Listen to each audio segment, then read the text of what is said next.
Today we are starting a new chapter, that is the ovarian cyst and the tumors of the ovaries, in which the first topic is the benign ovarian cyst. The benign conditions include the physiological cyst and the functional ovarian cyst, in which the first one is the physiological cyst. They are called physiological because they are normally found in the ovary in each menstrual cycle. And the physiological cyst include follicular cyst, dominant follicle, and the corpus luteum. Follicles are the normal physiological structure in the ovary, and in each cycle, 14 to 15 follicles are selected, but one follicle become mature. And the follicle are usually 10 wall and measure up to 1.5 centimeter in diameter. And during each cycle, one follicle get mature, and that follicle is called as dominant follicle, which is the largest follicle in a given ovarian cycle, and it measures up to 2.5 to 3 centimeter in diameter just before the ovulation. And this dominant follicle is also called as European follicle. And when the dominant follicle rupture, they form corpus luteum.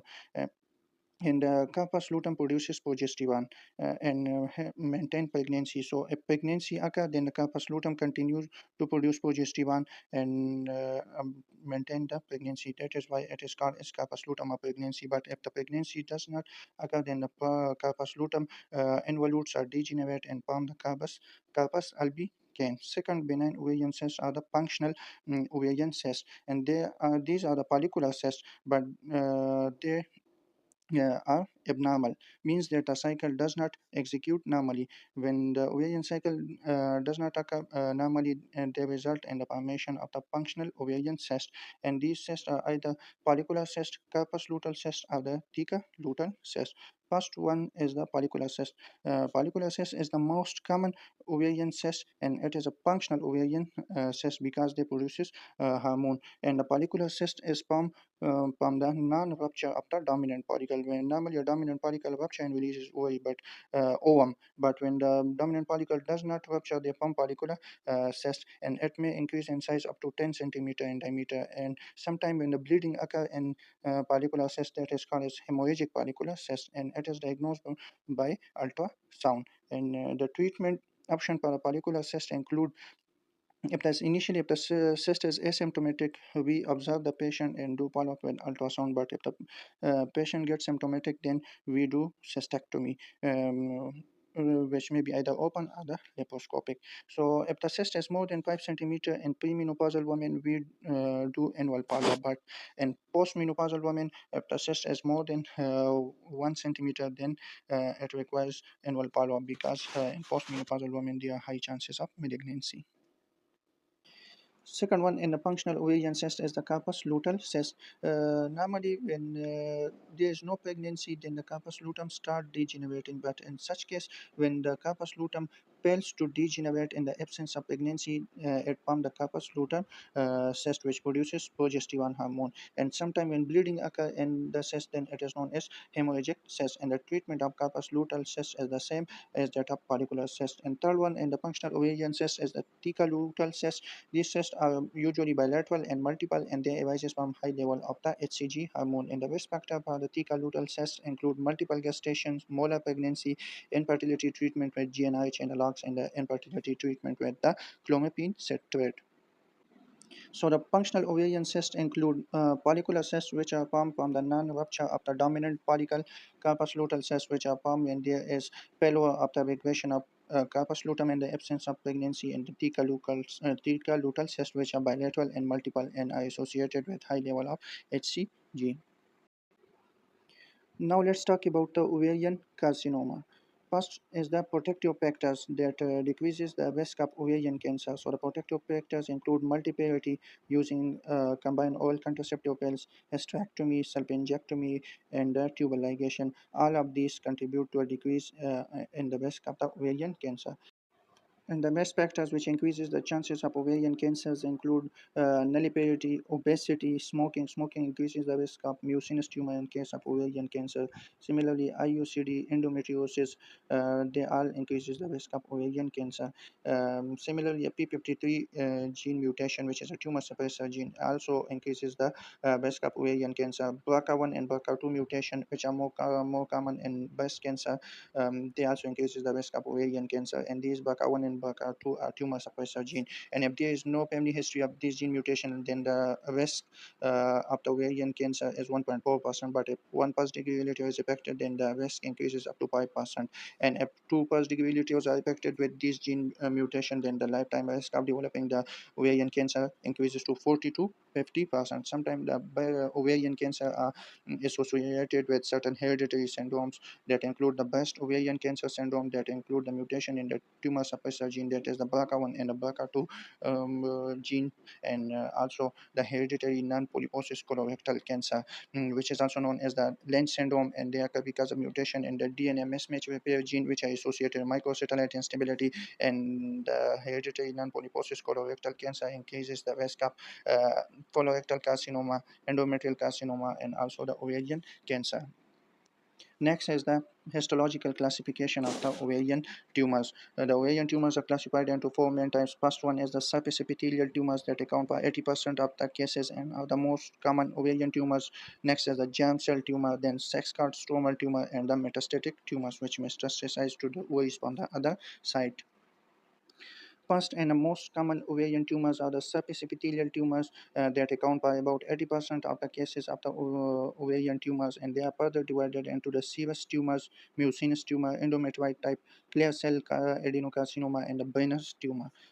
First one is the serous tumor. Serous tumor are the most common type of the surface epithelial tumors, and they are the most common primary tumors. Primary tumors means that they arise within the ovary, and these tumors may be either benign. The benign serous tumors are called as serous cystic adenoma, in which the oma stand for the benign tumor. They may be either borderline or they may be malignant. The malignant serous tumor are called as the serous cystic adenocarcinoma, and these cysts are unilocular, means that they have no septation, and these tumors are lined by the ciliated columnar cells, which are similar to the epithelium and the fallopian tube, and these tumors are usually unilateral, but they may be bilateral in 10% of the cases, and these cysts are filled with a thin and serous fluid, and these tumors, usually the malignant variety, they show concentric calcification, which is known as psammoma bodies, which is a characteristic feature of the malignant serous tumor of the ovaries. Second one in the surface epithelial tumor is the mucinous tumor. These tumors account for 15 to 25% of all the ovarian tumors, and this tumor may be benign, and the benign mucinous tumor are called as mucinous cyst adenoma, in which the oma stand for benign tumor, and they may be borderline or they may be malignant. The malignant mucinous tumor are called malignant mucinous cystic adenocarcinoma, and these tumors are multilocular, means that they include septation, and these tumors are also lined by the columnar cells, which are the mucus secreting cell, similar to the cells of the columnar cells of the endocervix, and these tumor they produces thick gelatinous fluid, and this tumor may spread to the peritoneum, which is known as the pseudomyxoma peritonei. Third one in the surface epithelial tumor is the endometrioid carcinoma. These tumors have similar histological appearance as that of the endometrial cancer, and these tumors are associated may be associated with endometriosis in 10% of the cases, or they may coexist with the endometrial cancer. Fourth one is the clear cell tumors. They are also called as the mesonephroid tumors, and they arise from the serous cells, and they are malignant in nature, and these tumors are strongly associated with the ovarian endometriosis. The last one is the benign tumor, which is also a type of the surface epithelial tumors of the ovaries, and they are also called as the transitional cell carcinoma of the ovary. Normally, a transitional epithelium is found in the urinary tract, that is the bladder, urethra, and the ureter. But in these benign tumors, there is also presence of the transitional epithelium, and the benign tumor, the transitional epithelium is condensed within a dense fibrotic stroma, and benign tumor are usually benign, and they are present in the women over the age of 40 years, and the benign tumor are associated with estrogen production, and hence they causes abnormal vaginal bleeding. So the surface epithelial tumor of the ovaries include the serous tumors, mucinous tumor, endometrioid carcinoma, clear cell carcinoma, and the venous tumor. Next one is the germ cell tumor of the ovaries. These tumors account for about 10% of all the ovarian tumor, and they occur in women of 20 to 40 years of age, and they arise from the germ cell, and they are classified into four main types. First one is the teratoma, second one is dysgeminoma, third one is York-Sac tumor, which are common in the children's, and fourth one is the carcinoma. First one in the germ cell tumor is teratoma. Teratoma are the most common germ cell tumor, and they include the tissues that are derived from all the embryonic cell layer. Means that these tumors include derivatives from the ectoderm, endoderm, and the mesoderm. The ectodermal derivatives include either the skin tissue and the neuronal tissue. The mesodermal derivatives include muscle, bone, cartilages, etc. And the teratomas are divided into mature cystic teratoma, immature teratoma, and the monodermal teratoma. First one in the teratoma is the mature cystic teratoma. They are also known as dermoid cysts, and these teratomas are benign. And the complication of mature cystic teratoma include malignant transformation that occur in less than 2% of the cases into the squamous cell carcinoma. And similarly, this teratoma may undergo torsion, which is a surgical emergency, and these tumors may undergo rupture. And the rupture may occur suddenly, which causes a release of inflammatory mediators and lead to the chemical peritonitis and the acute abdomen. And if there is a slow rupture of this tumor, then it causes a chronic granulomatous peritonitis and the dense adhesion. And the treatment of these teratomas include the surgical removal of the tumor. And the surgical indication for the removal of teratomas include diagnosis of the teratoma and tissue biopsy if the cyst becomes symptomatic and rapidly enlarges in size and the size of the cyst is more than 5 centimeter. Second one in the teratoma is monodermal teratoma. They are called monodermal because they include a single mature tissue type, and they may be either stroma ovarii or the ovarian carcinoid. Stroma ovarii are composed of the mature thyroid tissue, and they produces thyroid hormone. Hence, they may cause the symptoms of the thyrotoxicosis. And the second one in the monodermal teratoma is the ovarian carcinoid. This tumor produces serotonin and the serotonin derivatives and hence causes diarrhea and flushing. Third one in the teratoma is the immature teratoma, and they contain the undifferentiated cells, and they are called malignant teratomas, and they account for less than 1% of the ovarian teratomas, and they usually occur in the first 2 decades of life. Second one is the dysgerminoma. It is a germ cell tumor, and it is malignant in nature, and they are usually common in women of less than 30 years of age, and they are associated with a high level of the beta HCG, and dysgerminoma spread to lymphatic, and they are highly radiosensitive tumor. Third one is the endodermal sinus tumor. They are called as the York-Sac tumor, and they are usually common in children that are less than 4 years of age, and they arise from the extra embryonic differentiation of the germ cells. And these tumors are associated with the elevated level of alpha-fetoprotein and the lactate dehydrogenase level, and they shows Schiller dual bodies on histopathology. Fourth one is the ovarian choriocarcinomas. These tumors are usually rare, and they are highly malignant germ cell tumor. And like gestational trophoblastic disease, they also produces high level of HCG, and similarly they also disseminate to the blood to the other sites like lungs, liver, and the bone. But unlike gestational carcinoma, ovarian choriocarcinoma are highly chemo resistant. Third one in the ovarian tumors are the sex-scarred stromal tumor, and these tumors account by about 5 to 10% of the ovarian tumors, and they are called as the functional tumors because they produces hormones. And the sex-scarred stromal tumors include granulosa cell tumors, Tika cell tumors, fibromas, and the Sertoli and Leydig cell tumor. First one is the granulosa cell tumor, which is a sex-scarred stromal tumor, and they are all malignant in nature, and they produces a biomarker known as the inhibin, which is used by the surveillance after the removal of the tumor. And because if this marker is elevated after surgical resection, then it indicates the recurrence. In the granulosa cell, they produces estrogen, and hence they are associated with increasing risk of endometrial hyperplasia and the endometrial carcinoma.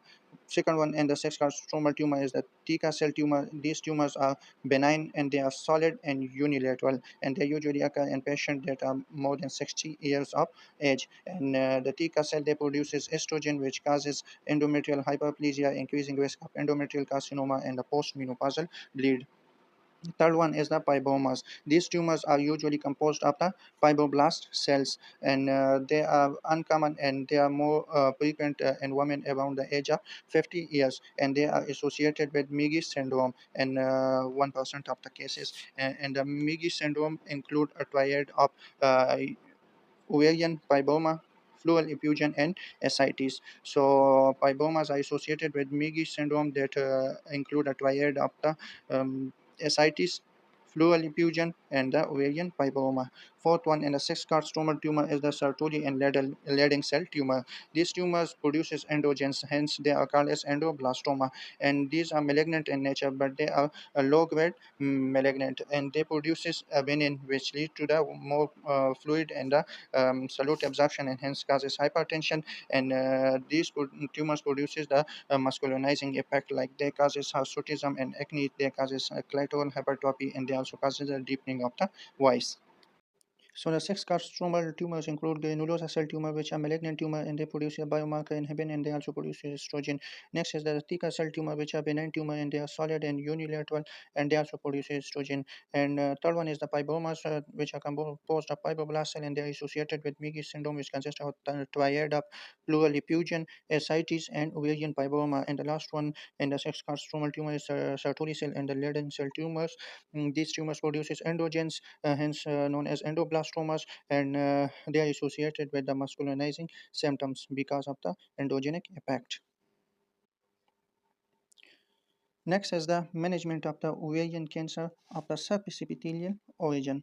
So first of all, in the management, we will take a history in which we ask about the symptoms. Then we will do investigation, and in the end, we will do treatment. So in the history, we will ask about the symptoms. So symptoms of the ovarian carcinoma are non-specific, and due to which the most of the patient they present in the later stage of the carcinoma. And the patient presented with a complaint of abdominal pain, abdominal discomfort, which are the common symptoms. Similarly, there may be abdominal distension occur, and the tumor may cause pressure effects, like they may cause urinary symptoms, they may cause GI symptoms like alteration in the bowel habits, like maybe constipation, and they may cause varicose vein and the hemorrhoids, which occur due to a compression effect of the tumor on the veins. And on examination, there may be a palpable mass that arises from the pelvis, and the lower part of the tumor, the mass cannot be palpated, and that tumor may involve the omentum. Similarly, if there is a involvement of the pleura, they causes pleural effusion, and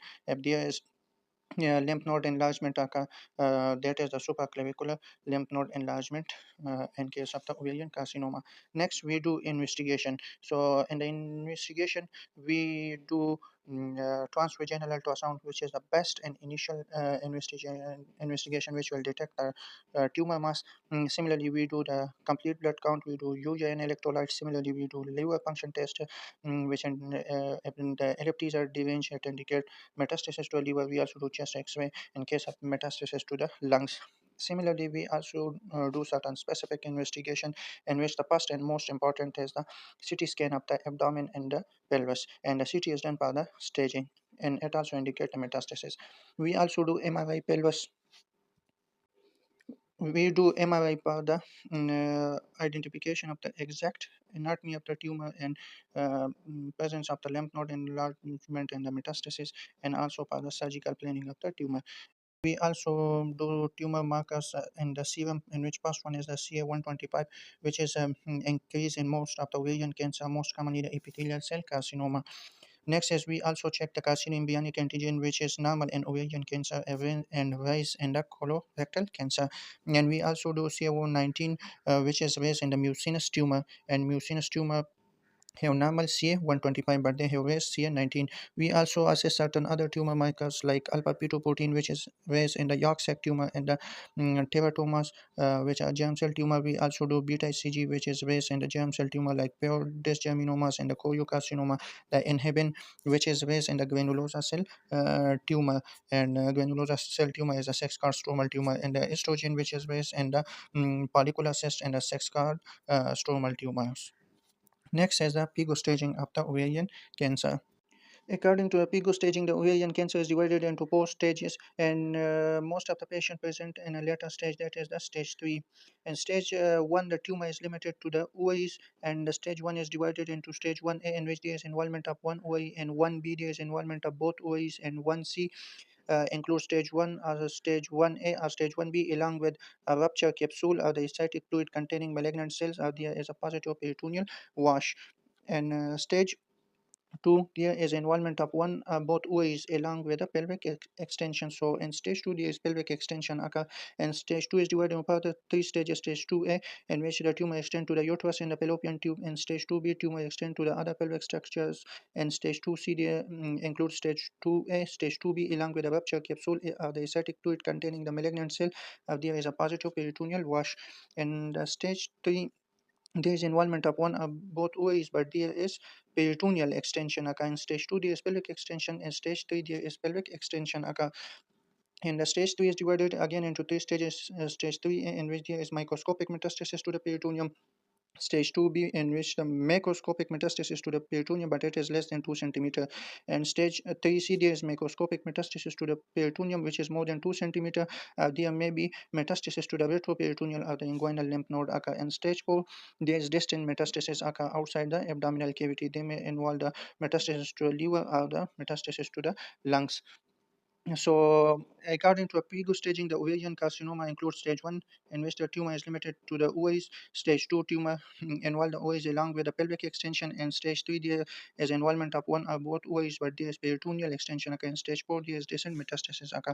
Next is the prognosis of the ovarian cancer. So, the prognosis depends upon the stage of the disease and volume of the residual disease after the surgery. And prognosis also depends upon the histological type and the grading of the tumor. High grade tumor have poor prognosis, and the prognosis also depend upon the age or the time of presentation. So in prognosis, if the patient present at an early age and at the early stage of cancer, prognosis will be good, but in higher stages or high grade tumor, the prognosis is poor. Next is the 5-year survival rate. So in stage 1, the 5-year survival rate is 80 to 90%. In stage 2, it is up to 70%. In stage 3, the survival rate decreases up to 30 to 50%. And stage 4 has a 5-year survival rate of only 15%. Next is the treatment of the ovarian cancer. So surgery is the primary or the mainstay of treatment, and all the patients who are prepared by the anesthesia. And the surgery we do is known as cytoreductive surgery or debulking surgery. And the surgery for ovarian cancer include total abdominal hysterectomy, bilateral salpingo-oophorectomy, omentectomy, which is removal of the omentum, and we also do lymph node dissection, that is the pelvic and para-aortic lymph nodes. We also take peritoneal biopsy, we do pelvic wash, and we also take the acidic fluid sampling. And the further debulking or removal depends upon the involvement of the adjacent structure. Like if there is bowel involvement, we do bowel resection. If there is spleen involvement, we also do splenectomy. And the goal of the debulking surgery is no residual tumor should remain after the surgery. And in the younger patient, we do the fertility preserving surgery that involves sparing the normal side ovary in the uterus and the fallopian tube, so that the patient can conceive. And the remaining principle of the surgery are the same as in case of cytoreductive surgery, but the fertility preserving surgery is only upper in case of early stage cancer to the younger patient who want to conceive. And we also offer the patient certain supportive treatment, like we treat the ascites to ascitic tape. We also give analgesia for the pain control. We also give nutritional support to the patient and psychological support to the patient.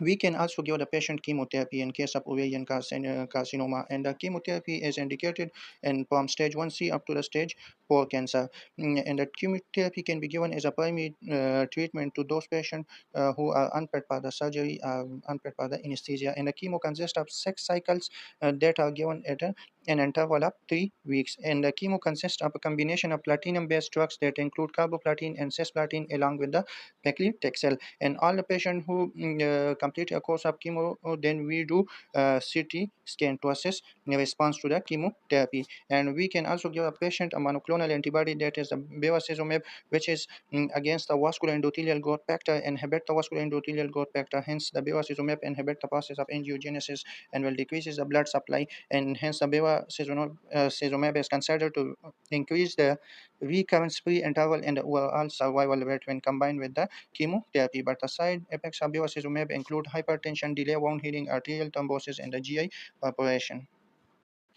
Next is the follow-up after ovarian cancer. So after surgery, CA125 is used for the surveillance, and after CA125 raises after surgery, it indicates the residual disease or the recurrent disease. Next is the management of the ovarian tumors of the non-surface epithelial origin, in which the first one is the management of the sex-scarred stromal tumor that include the granulosa, theca cell fibroma, and the Sertoli Leydig cell tumor. So in younger patients who want to preserve fertility, we do unilateral oophorectomy and salpingectomy, and we also take endometrial biopsy because this tumor produces estrogen and causes endometrial hyperplasia and cancer.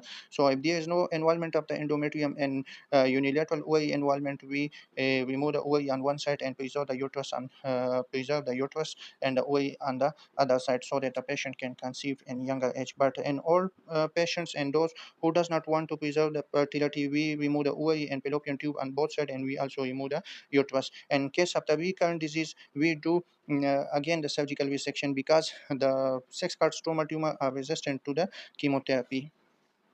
Last one is the management of the germ cell tumor, which include the teratomas, desgerminomas, Yaxac tumor, and the choriocarcinomas. The surgery that is done in a younger patient is unilateral salpingo-oophorectomy, in which we remove the ovary and the fallopian tube on one side, and we assess the contralateral ovary. If the ovary of other side is not involved, then we leave our left ovary and preserve the ovary and the uterus. But this surgery is upper to a younger patient who want to preserve the fertility or who have early stage carcinoma. But if the ovary of the contralateral side is also involved, then we do bilateral salpingo-oophorectomy and hysterectomy. And we also take the lymph node biopsy, and further debulking surgery depends upon the adjacent organ involvement. And we can also give the patient chemotherapy because germ cell tumor are responsive to a chemotherapy, and it is given for the stage 2 and the high grade tumor, and chemo consists of combination of bleomycin, cisplatin, and etoposide,